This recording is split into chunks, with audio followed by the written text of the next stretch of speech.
नमस्कार मित्रांनो, ठरलं तर मग या मालिकेच्या येणाऱ्या भागाच्या प्रोमोत आपल्याला दाखवलं गेलं आहे की आता सायली अर्जुन रविराजशी बोलत असतात की पुढचं पाऊल आपलं काय असेल. त्यावेळेस सायली इथे बोलते रविराजला की ॲक्सिडेंट झाला त्यावेळेस तिथे ना तुम्ही बेशुद्ध होतात. म्हणजे तिथे होत्या प्रतिमा आत्या आणि महिपत, या दोघांमध्ये नक्की असं काहीतरी झालं आहे की ज्याच्यामुळे प्रतिमाची आत्यांची स्मृती गेलेली आहे.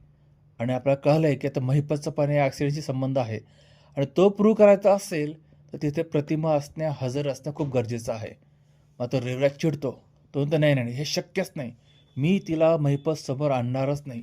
महिपत लांबच राहिला, मी त्या ॲक्सिडेंट स्पॉटच्या पण जवळ तिला आणणार नाही." मग मात्र सायली पण हातबल होते.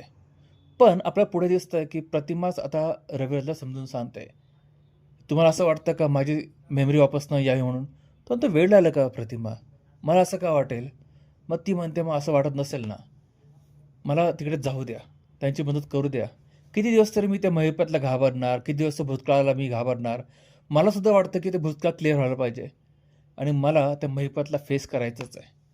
मग मात्र रविराजसुद्धा इथं अबोल होतो. त्यालाही काही कळत नाही काय बोलावं ते. म्हणजे आता प्रतिमाने ठाणलंच आहे मित्रांनो. ठरलं तर मग सारखं तिने पण ठरवलंच आहे आता, की त्या महिपतला आमने-सामने जायचंच. बघूया ती ज्यावेळेस त्याच्या आमने-सामने जाईल, तिला अजून काय-काय आठवतं ते. पण पुढचा भाग बघण्यासाठी चॅनल सबस्क्राईब करा मित्रांनो. तुम्हाला काय वाटतं काय घडू शकेल पुढच्या भागात? कमेंट करा. हा व्हिडिओ आवडला असेल ना व्हिडिओला लाईक आणि शेअर करा. भेटूया पुढच्या भागात तोपर्यंत